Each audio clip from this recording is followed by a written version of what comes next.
Did you read the security policy? Vanessa snapped. You're suspended. I walked out. In the lobby, Harbor District asked, ready to finalize the $2.8 billion deal? I smiled. She suspended me. No signature, no deal.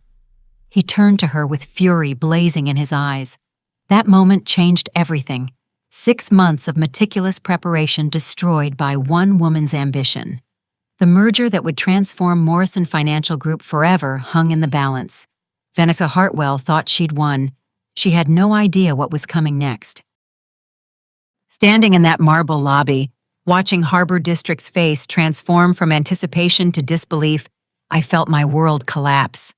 3 years of my life at Morrison Financial Group had led to this singular moment, and Vanessa had just obliterated everything. Let me take you back to where this nightmare began. Morrison Financial Group recruited me straight from Columbia Law School.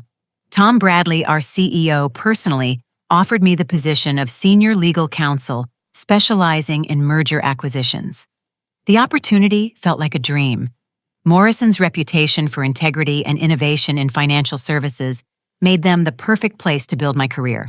For 2.5 years, I thrived. Every contract negotiation, every due diligence review, every regulatory filing strengthened my confidence and expertise. My colleagues respected my attention to detail. Tom Bradley frequently praised my thoroughness during board presentations. Janet Walsh, my dedicated assistant, became more than just support staff.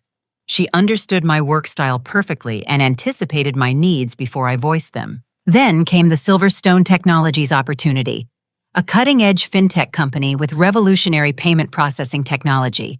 Silverstone represented exactly the kind of acquisition Morrison needed to compete with industry giants. Their proprietary software could process transactions 30% faster than existing systems, while maintaining bank-level security protocols. Harbor District Silverstone's lead negotiator impressed me immediately. A former Goldman Sachs executive with silver hair and sharp intelligence, he approached negotiations with fairness and transparency. We spent countless hours reviewing financial projections, regulatory requirements, and integration strategies. The deal's complexity demanded absolute precision. One misplaced clause could derail months of progress. 18 months into negotiations, we'd overcome every obstacle. Regulatory approvals cleared. Financial audits confirmed Silverstone's valuation. Integration plans satisfied both companies' operational requirements. The $2.8 billion acquisition would position Morrison as a major player in digital payment processing. Everything changed 6 months ago when Venica Hartwell arrived as Senior Vice President of Strategic Acquisitions. Tom Bradley hired her from a competing firm, believing her aggressive approach would accelerate our deal-making capabilities. Vanessa possessed impressive credentials.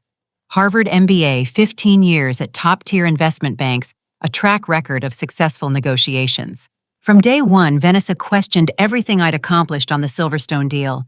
She demanded comprehensive reviews of completed work, challenged established terms, and insisted on unnecessary revisions. During my first presentation to her, she interrupted repeatedly, suggesting my analysis lacked sophistication. Her condescending tone made my stomach clench with frustration. "Darcy," she said after that initial meeting, "I think you've done adequate work here, but we need to elevate our approach. I'll be taking a more hands-on role going forward." Adequate. The word stung like a physical blow. Harbor District had complimented my expertise numerous times. Tom Bradley trusted my judgment completely. Yet Vanessa dismissed everything I'd built as merely adequate. Over the following months, she systematically excluded me from critical decisions. Key meetings happened without my knowledge. Contract revisions appeared without my input. When I questioned these changes, Vanessa claimed she was protecting me from unnecessary stress by handling complex issues personally. The breaking point came 3 weeks ago during a video conference with Silverstone's executive team. Vanessa presented contract modifications that directly contradicted previous agreements. Harbor District's confusion was evident as he questioned terms we'd already settled months earlier. "I'm sorry," Harbor District said, "but these liability clauses weren't part of our understanding. Darcy and I specifically agreed to different language." Venica's smile never wavered. "Darcy's preliminary discussions were helpful, but we've refined our position based on additional legal review. These terms reflect Morrison's final requirements. My face burned with embarrassment and anger. Vanessa had undermined my credibility in front of the client, making me appear incompetent or dishonest. After the call ended, I confronted her directly. "Those modifications change fundamental deal structures we've spent months negotiating," I said. "Why wasn't I consulted?" Her expression hardened. "Because you lack the strategic vision necessary for a transaction of this magnitude. I'm here to ensure Morrison's interests are properly protected." That night I couldn't sleep. Something about Vanessa's behavior felt calculated beyond normal corporate politics. Her changes seemed designed not to improve the deal, but to create problems. Why would she jeopardize such a crucial acquisition? I began reviewing everything more carefully. The contract modifications she'd introduced contained subtle inconsistencies. Liability provisions conflicted with insurance requirements. Termination clauses created potential loopholes that could benefit third parties. Either Vanessa was incompetent, which seemed unlikely given her background, or she had ulterior motives. My investigation started small. I cross-referenced her changes against industry standards and found several that deviated significantly from accepted practices. The modifications consistently favored outcomes that would complicate or delay the acquisition rather than facilitate it. Then I discovered something that made my blood run cold. Hidden in the revised contract language was a clause requiring Morrison to pay a substantial termination fee if the deal collapsed due to internal misconduct or security violations. The fee would go directly to Silverstone, but the investigation and documentation requirements were so complex they would effectively kill the deal while enriching Silverstone's competitors who could swoop in during the chaos. Venica wasn't trying to improve the acquisition. She was sabotaging it from the inside. The realization hit me like a freight train. Someone with Vanessa's experience would never introduce such clauses accidentally. She knew exactly what she was doing. But why would Morrison's senior vice president deliberately destroy a deal that would significantly benefit our company? That's when I realized the suspension wasn't random timing. Venica had waited until the final signing ceremony when only I had the legal authority to execute the documents. By suspending me for a fabricated security violation, she'd created an impossible situation. Morrison couldn't complete the acquisition without my signature, but I couldn't sign while suspended. The deal would collapse, triggering the termination fees she'd cleverly embedded in the contract language. Standing in that lobby, watching Harbor District's faith in Morrison evaporate in real time, I finally understood the full scope of Vanessa's betrayal. She'd spent 6 months positioning herself to destroy everything I'd worked to build. The question wasn't just why she'd done it, it was how I could possibly stop her now that her plan was in motion. The following morning brought no relief from the devastating realization that Vanessa had orchestrated my suspension. I sat in my apartment staring at the city skyline through my window, replaying every interaction we'd had since her arrival. Each memory took on new significance as I recognized the calculated precision behind her apparent incompetence. I needed to understand her true motivations before I could formulate any response.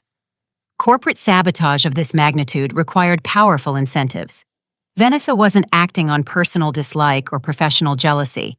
She was following a deliberate strategy that served specific interests. My investigation began with publicly available information. Vanessa's LinkedIn profile showed an impressive career trajectory, but one detail caught my attention. Before joining Morrison, she'd worked at Pinnacle Industries, Silverstone's biggest competitor in the payment processing space. Her departure from Pinnacle was listed as recent, just 2 months before Tom Bradley hired her. Pinnacle Industries had been trying to acquire Silverstone for 3 years without success. Their aggressive tactics and reputation for post-acquisition layoffs made them an unattractive option compared to Morrison's collaborative approach. If Silverstone's technology fell into Pinnacle's hands instead of ours, they'd dominate the entire payment processing industry within 5 years. I remembered Harbor District mentioning Pinnacle's persistent overtures during our early negotiations. "They keep calling with increasingly desperate offers," he'd said with obvious distaste. "But we've heard horror stories about how they treat acquired companies. We want a partner, not a predator." The timeline suddenly made perfect sense. Venica had worked at Pinnacle until 2 months before joining Morrison. She'd arrived just as our negotiations with Silverstone reached their final stages. Her systematic sabotage of the deal would leave Silverstone vulnerable to Pinnacle's acquisition attempts while eliminating their strongest competitor from the bidding. But I needed concrete evidence, not just logical deduction.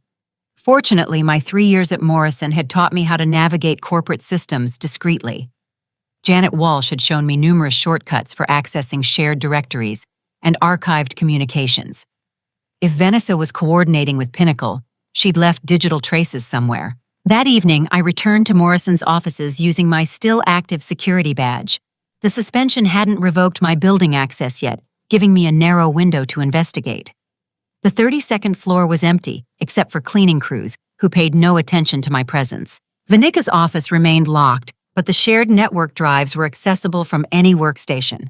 I logged into a conference room computer and began searching for anomalies in communication patterns, travel expenses, and meeting schedules. The first breakthrough came in the executive travel database. Vanessa had taken 4 trips to Chicago over the past 3 months, each lasting only 1 day. The expense reports listed them as client development meetings, but no corresponding calendar entries or follow-up documentation existed. Chicago happened to be Pinnacle Industries' headquarters. My heart raced as I dug deeper into her digital footprint. The shared server contained backup copies of deleted emails maintained for regulatory compliance purposes. Vanessa had clearly deleted her correspondence with external contacts, but the backup system preserved everything. What I found in those archived emails destroyed any remaining doubt about her intentions. Coded communications with someone identified only as P strategic discussed timeline coordination, regulatory obstacles, and competitive positioning. The language was carefully vague, but the context was unmistakable. One email from 3 weeks ago made my stomach lurch. D's influence over target remains problematic. Recommend accelerating timeline for resolution. Internal compliance issue could provide necessary justification. They'd been planning my suspension for weeks. Vanessa had manufactured the security violation that led to my removal from the deal. The D clearly referenced me, and target obviously meant Silverstone. Someone at Pinnacle was coordinating with Venica to eliminate me from the acquisition process. Another email thread revealed even more disturbing details. Venica had been providing Pinnacle with confidential information about our negotiation strategy, Silverstone's financial projections, and Morrison's maximum authorized offer. Every advantage we'd built through months of careful relationship building had been systematically transferred to our competitor. The betrayal ran deeper than simple corporate espionage. Venica had violated her fiduciary duty to Morrison, broken numerous confidentiality agreements, and potentially committed federal crimes related to insider trading and corporate fraud. The evidence in these emails could destroy her career and result in criminal prosecution. But the most shocking discovery was yet to come. In a folder marked Transition Planning, I found draft employment contracts between Venica and Pinnacle Industries. She'd been negotiating a position as Senior Vice President of Acquisitions, with a starting salary 50% higher than her Morrison compensation, plus substantial stock options. The contract's effective date was scheduled for next week, immediately after the Silverstone deal's anticipated collapse. Pinnacle had essentially hired Venica to sabotage Morrison's acquisition from the inside, then reward her with a lucrative position once she'd eliminated their competition. I photographed every relevant document with my phone, ensuring I had comprehensive evidence of the conspiracy.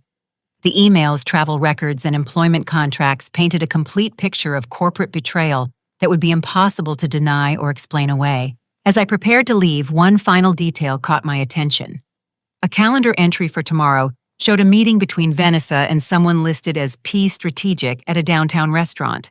The timing suggested a post-sabotage celebration or final coordination session. Walking home through the empty downtown streets, I felt a mixture of vindication and despair.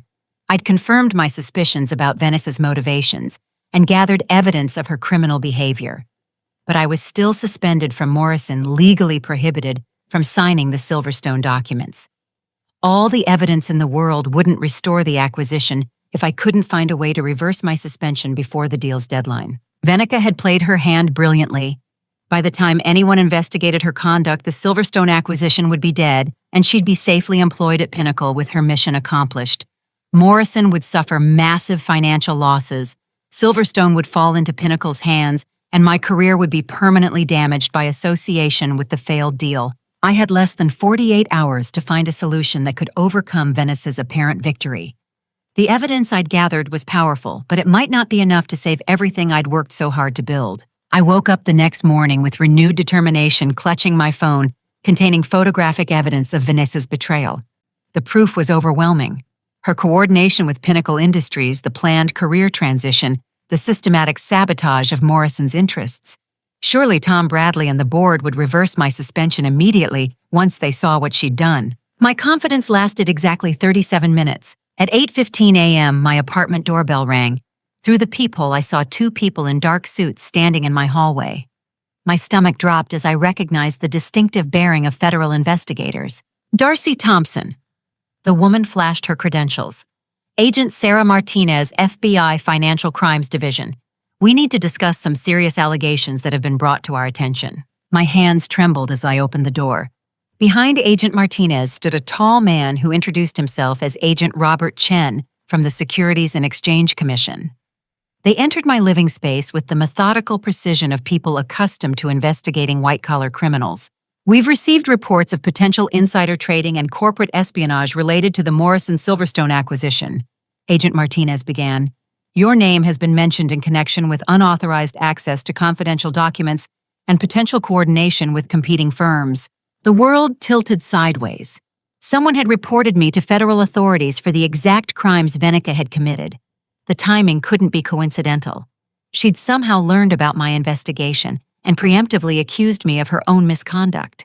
I think there's been a serious misunderstanding, I said, trying to keep my voice steady. I have evidence that someone else has been engaging in exactly the behavior you're describing. Agent Chen's expression remained neutral. We'd be very interested in seeing that evidence, but first we need to inform you that interfering with an ongoing federal investigation constitutes a serious felony.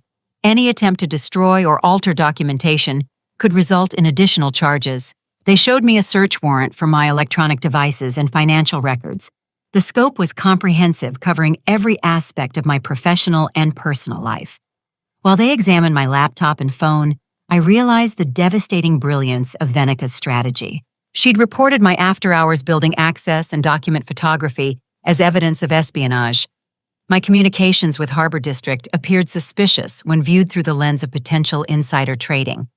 The evidence I'd gathered of her crimes had been reframed as proof of my own misconduct. Ms. Thompson, Agent Martinez said, reviewing the photos on my phone, "Can you explain why you have images of confidential corporate communications and employment contracts?" I described my investigation and the evidence of Venica's conspiracy with Pinnacle Industries. But even as I spoke, I could see skepticism in their expressions. My story sounded like exactly what a guilty person would say: blame someone else and claim to be the victim of an elaborate setup. Agent Chen showed me printed emails that made my blood freeze. Someone had provided federal investigators with communications between my personal email address and Harbor District that had been taken completely out of context. Routine scheduling messages appeared to be coded coordination. My questions about contract terms looked like requests for insider information. These communications suggest a pattern of information sharing that could constitute securities fraud, he said. Combined with your unauthorized access to corporate systems and documentation of confidential materials, we have probable cause to believe you violated multiple federal statutes. The trap was perfect. Vanessa had anticipated my investigation and prepared countermeasures that transformed my evidence gathering into apparent proof of criminal behavior. Every action I'd taken to expose her conspiracy had been recontextualized as evidence of my own guilt. My phone rang. Tom Bradley's name appeared on the screen, but Agent Martinez gestured for me not to answer. All communications related to this matter need to be monitored during our investigation, she explained. We'll need to coordinate any contact with Morrison Financial through proper channels. 20 minutes later, my doorbell rang again. Janet Walsh stood outside, her usually cheerful expression replaced by obvious distress. The agents allowed her to enter but monitored our conversation carefully. "Darcy, I'm so sorry," Janet whispered.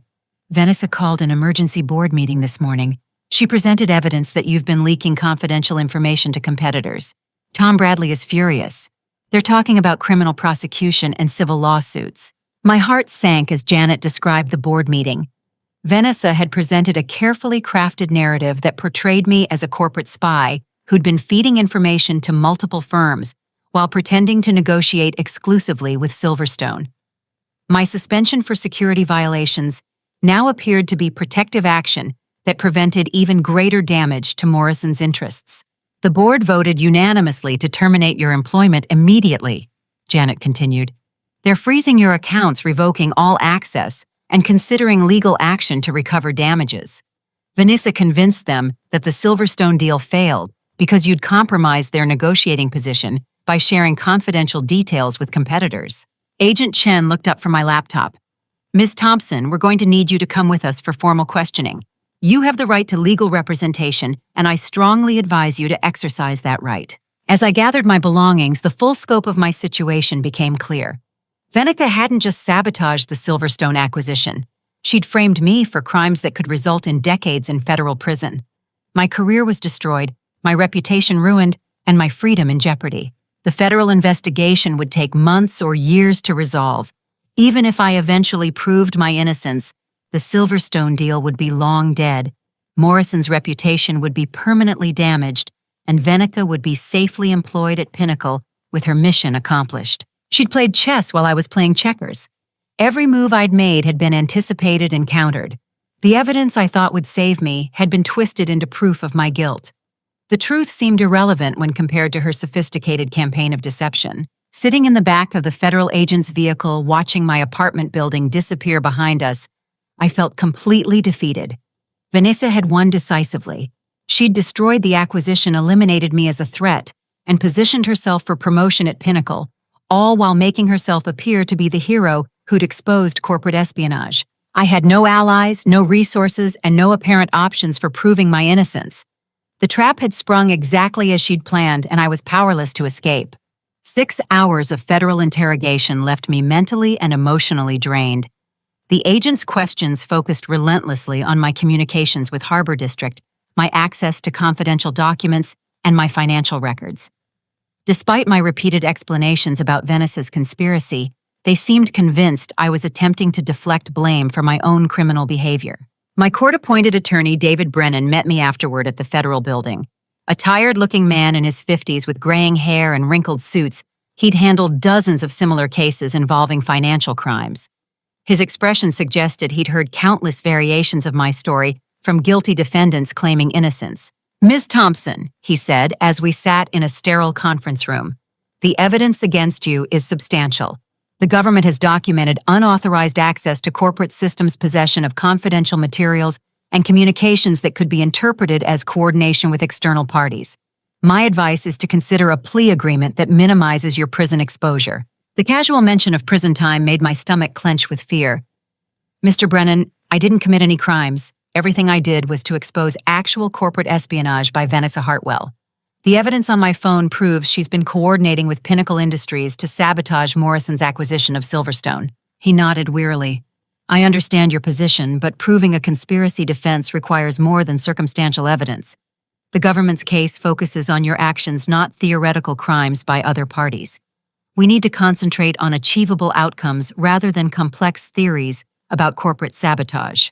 Walking home through downtown Portland's evening bustle, I felt completely isolated. Federal agents had seized my electronic devices, Morrison had terminated my employment, and my attorney was essentially telling me to accept responsibility for crimes I hadn't committed.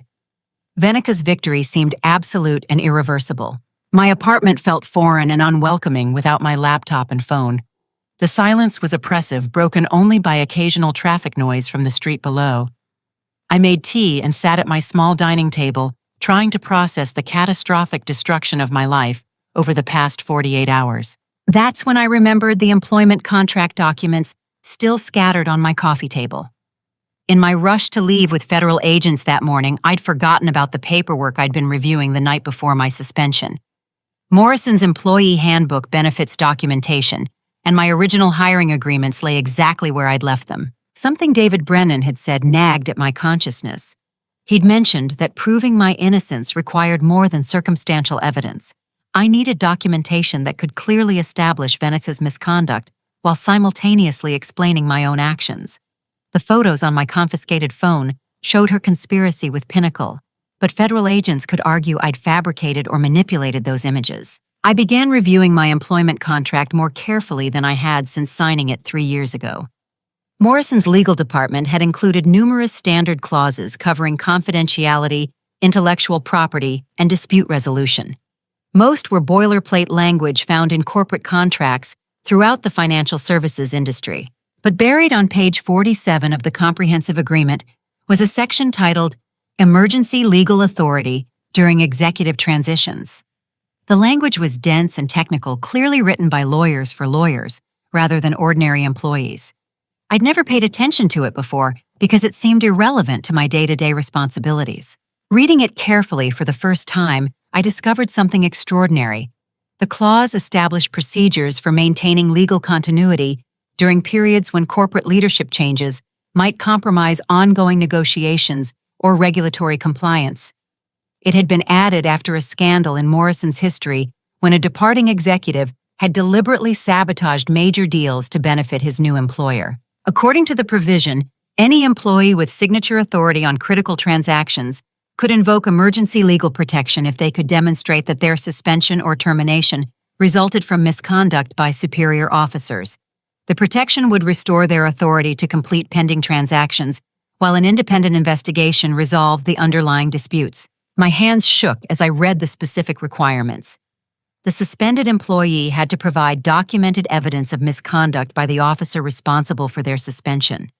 They had to demonstrate that the suspension was motivated by factors unrelated to legitimate performance or compliance concerns, and they had to invoke the protection within 72 hours of their suspension. I calculated quickly. My suspension had occurred 46 hours ago. I had barely 26 hours remaining to gather the necessary evidence and file the appropriate documentation with Morrison's board of directors. But the evidence requirements seemed impossible to meet given my current circumstances. Federal agents had confiscated the photographs showing Vanessa's conspiracy with Pinnacle. I was legally prohibited from accessing Morrison's computer systems, and my former colleagues were undoubtedly under strict instructions to avoid any contact with me. I spent the next 3 hours researching legal precedents and corporate governance procedures related to emergency authority provisions. The Morrison contract language was based on Delaware corporate law, which included similar protections for employees who reported executive misconduct.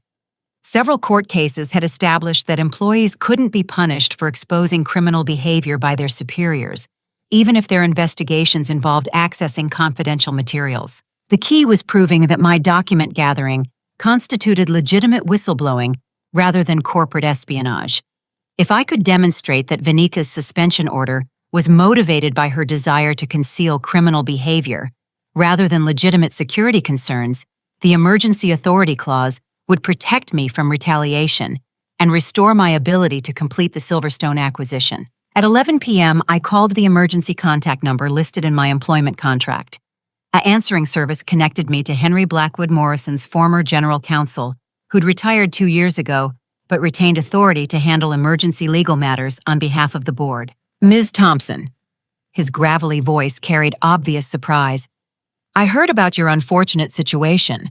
What can I do for you at this late hour? I explained my discovery of the emergency authority clause and my belief that Venica's misconduct justified invoking the protection it provided. Henry listened without interruption, occasionally asking clarifying questions about specific details. That provision was my addition to Morrison's employment contracts, he said finally. We included it after Jonathan Reeves sabotaged our coastal banking acquisition back in '98. He'd been secretly negotiating with First National while pretending to work on our deal. Cost us nearly $200 million and 18 months of wasted effort. Henry agreed to meet with me first thing in the morning to review my evidence and determine whether it met the clause's requirements. His involvement provided hope that hadn't existed a few hours earlier. A senior Morrison attorney who understood the legal protections available and could guide me through the complex procedural requirements.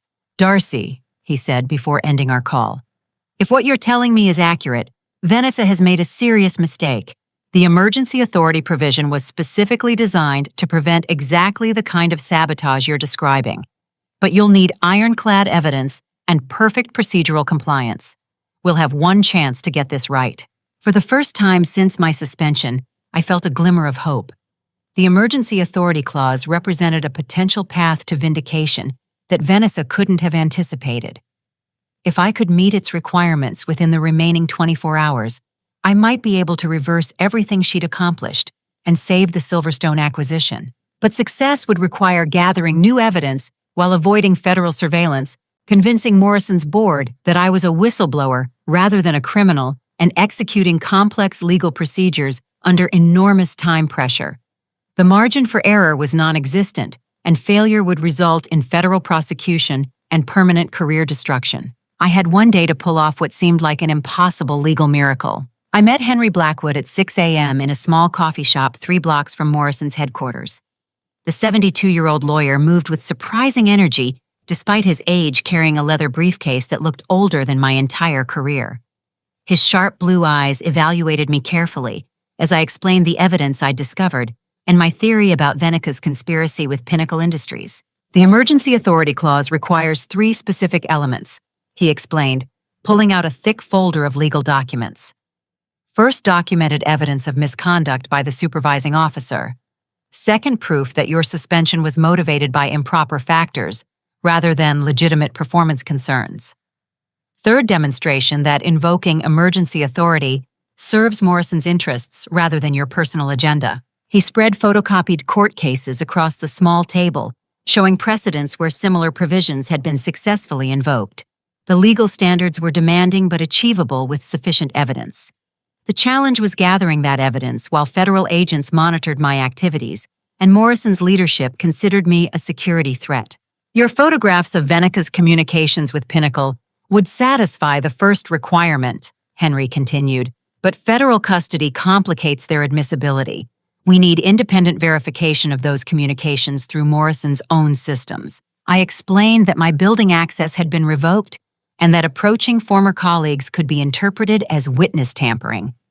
Henry nodded thoughtfully, then made several phone calls to people he described as trusted contacts within Morrison's organization. I've worked with Morrison for 43 years, he said after completing the calls. Some relationships transcend current corporate politics. Sarah Chen in IT security owes her career to recommendations I made when she was a junior analyst. Janet Walsh started as my assistant before you were hired.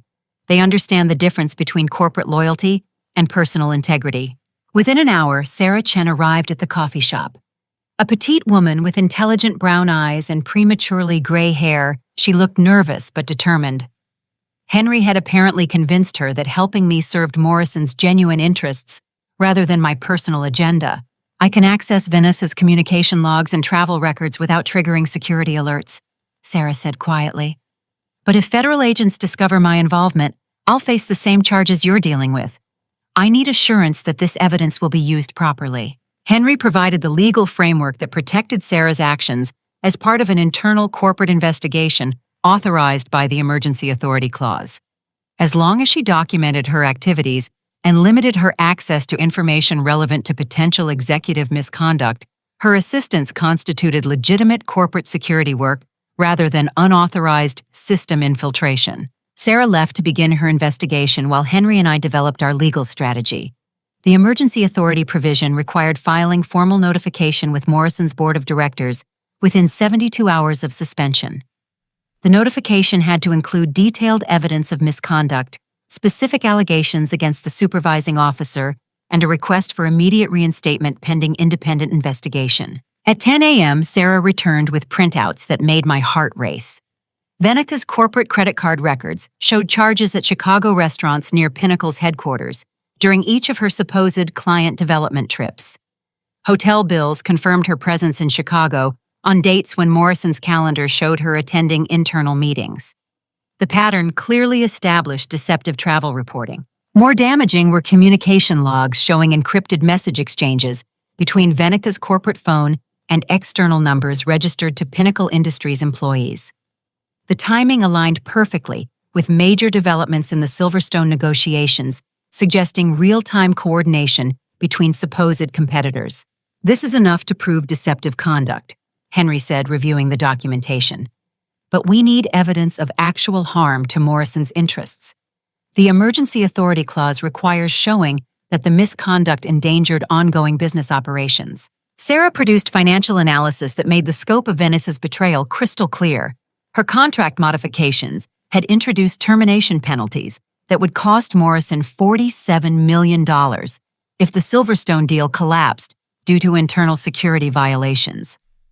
The penalty structure was extraordinarily complex, buried within hundreds of pages of legal language that most executives wouldn't examine carefully. She engineered a financial punishment for exactly the situation she created, Sarah explained. The security violation that led to your suspension triggers the termination penalty automatically. Morrison loses the acquisition and pays Silverstone massive compensation, making them an attractive acquisition target for Pinnacle. The evidence was overwhelming. Vanessa had systematically sabotaged Morrison's interests while positioning herself for personal benefit at Pinnacle. Her coordination with competitors violated numerous fiduciary duties and potentially constituted criminal fraud. My suspension was clearly motivated by her desire to prevent discovery of these activities rather than legitimate security concerns. Henry spent 2 hours preparing the formal notification required by the Emergency Authority Clause. The document needed to present our evidence clearly while meeting specific legal formatting requirements. Every allegation had to be supported by documented proof, and every conclusion had to follow logically from established facts. At 1 p.m., we submitted the notification to Morrison's board secretary with copies to Tom Bradley and the independent directors.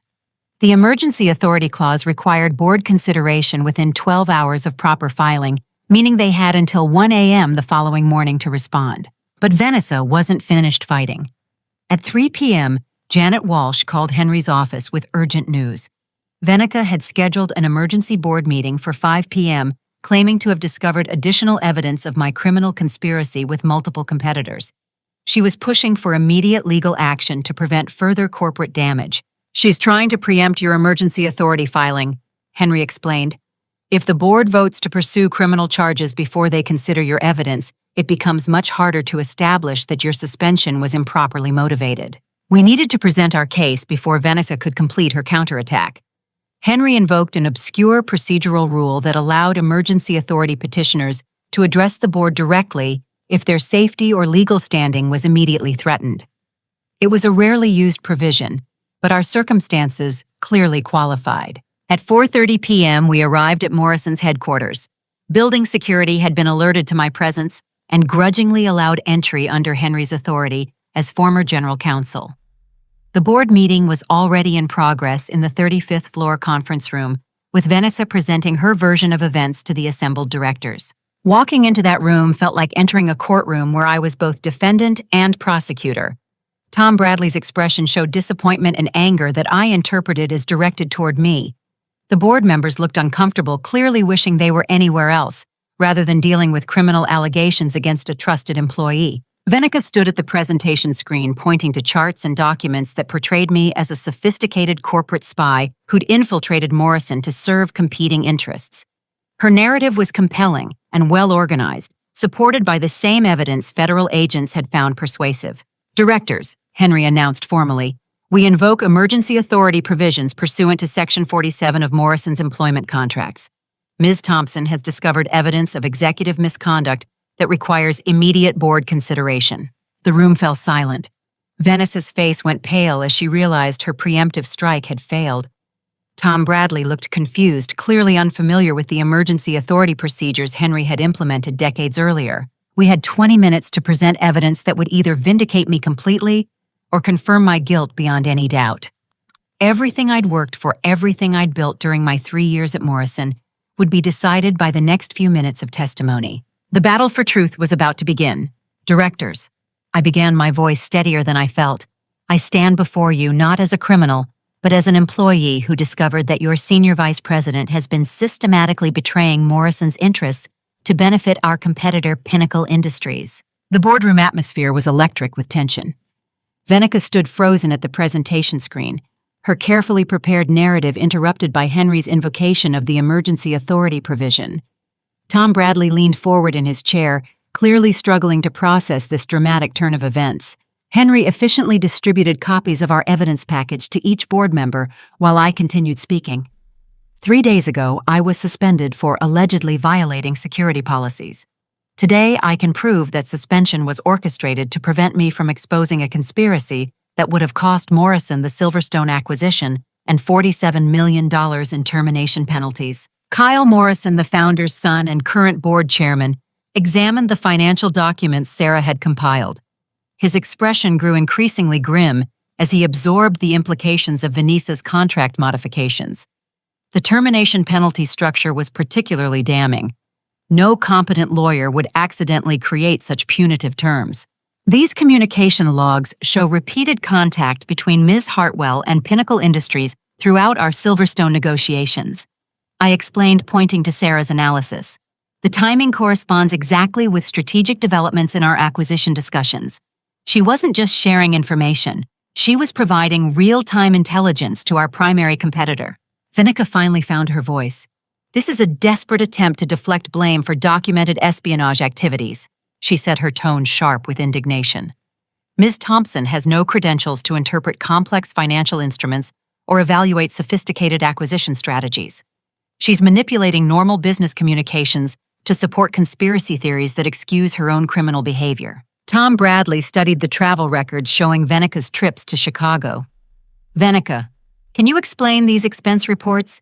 Your calendar showed internal meetings on dates when you were apparently in Pinnacle's headquarters. Client confidentiality prevents me from detailing specific discussions, she replied smoothly. But I can assure you that every trip served Morrison's legitimate business interests. Ms. Thompson's unauthorized access to confidential travel records demonstrates exactly the kind of security violations that justify her suspension. Henry stood and addressed the board directly. Directors' emergency authority provisions exist precisely for situations like this. When executives use their power to conceal misconduct and retaliate against employees who discover wrongdoing, normal reporting channels become ineffective. The evidence Ms. Thompson has presented meets every legal requirement for emergency protection. Board member Patricia Williams, a former federal prosecutor, asked the question that would determine everything.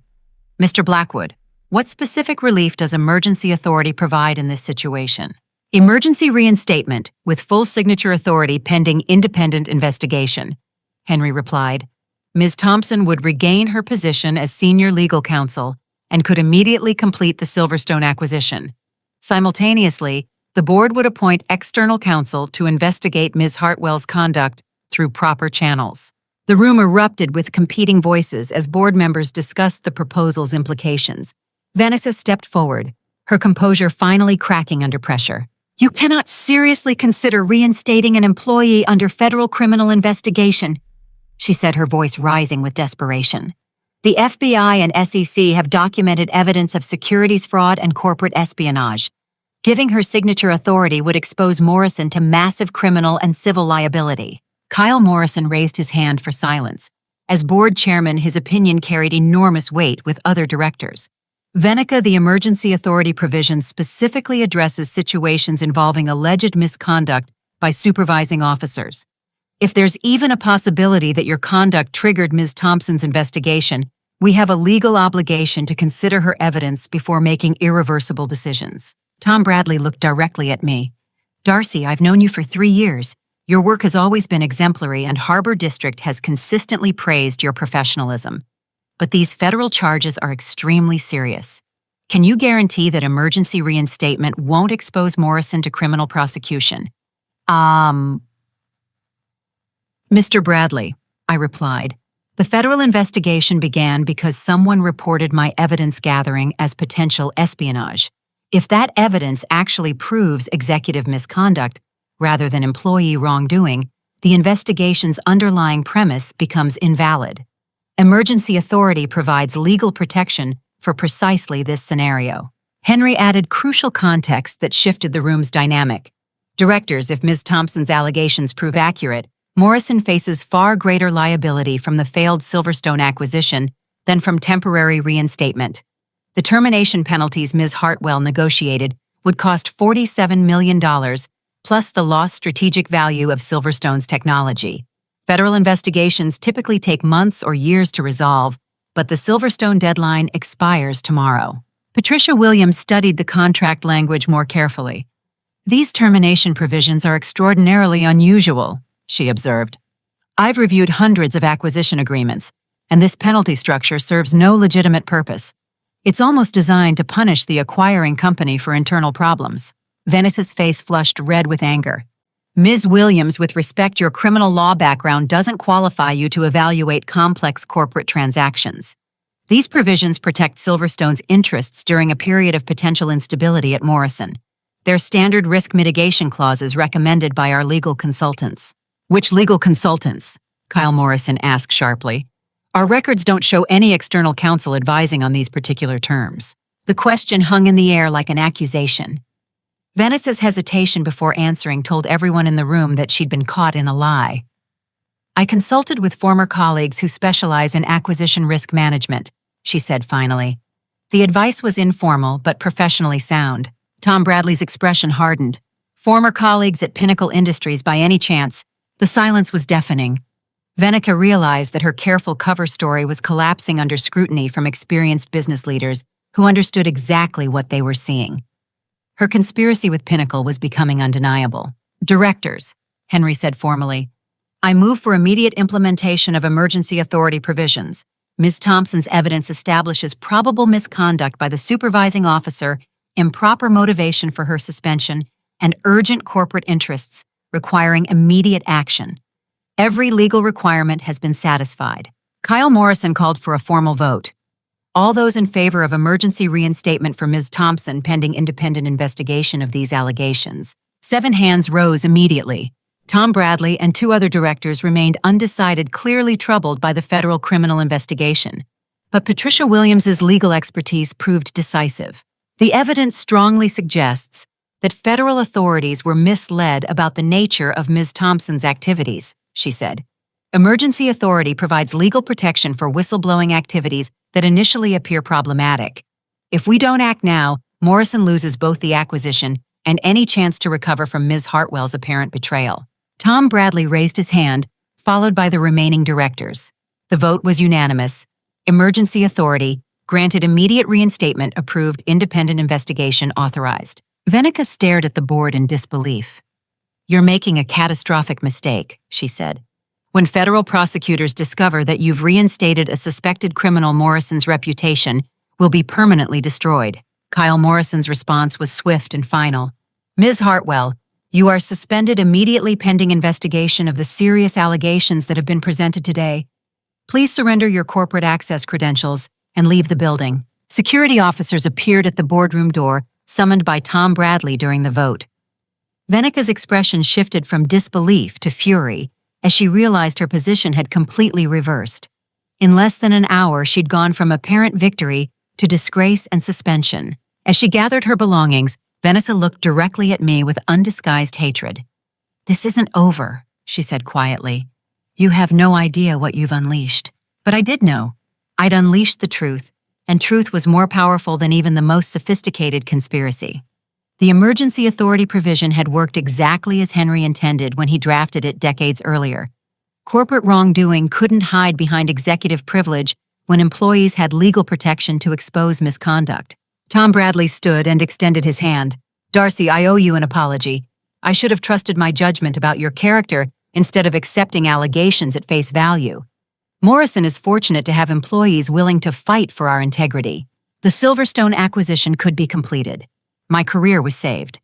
And Vanessa's conspiracy with Pinnacle had been exposed before it could destroy everything I'd worked to build. Justice was finally within reach. 24 hours later, I stood in the same Morrison conference room where my career had nearly ended. But this time, I held documents that would secure the largest acquisition in company history. Harbor District sat across the mahogany table with Silverstone's entire executive team, their expressions reflecting cautious optimism after yesterday's dramatic revelations. Ladies and gentlemen, I said, opening the leather portfolio containing final signature pages. I'm pleased to confirm that all regulatory approvals, our complete financing arrangements are finalized, and Morrison Financial Group is ready to welcome Silverstone Technologies as our newest division. The signing ceremony proceeded with ceremonial gravity befitting a $2.8 billion transaction. Each executive signed multiple copies with the gold-plated pens Morrison provided for historic occasions. Photographers documented every moment for corporate archives and press releases that would announce the acquisition to financial markets.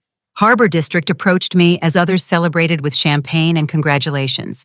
Darcy, I want you to know that Silverstone's board specifically requested your involvement in post-acquisition integration planning. Your integrity throughout these negotiations has been exemplary, especially during the recent difficulties. His words carried extra meaning given Vanessa's attempts to undermine my credibility during the final weeks of negotiation. Harbor District had witnessed her behavior firsthand and clearly understood the professional courage required to expose executive misconduct while preserving the acquisition's viability. Tom Bradley stepped forward with an announcement that surprised everyone in the room.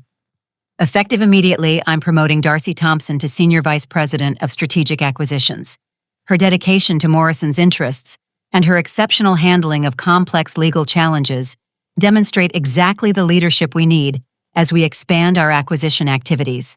The promotion to Venica's former position felt surreal after everything I'd endured over the past week.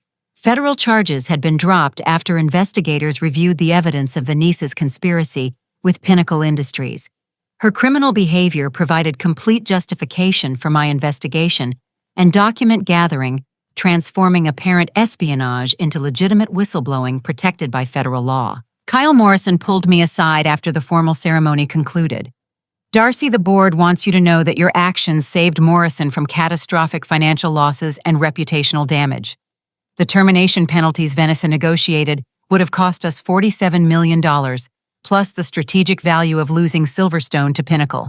You literally saved the company. The independent investigation Henry had recommended proceeded rapidly once Venica's deception became apparent.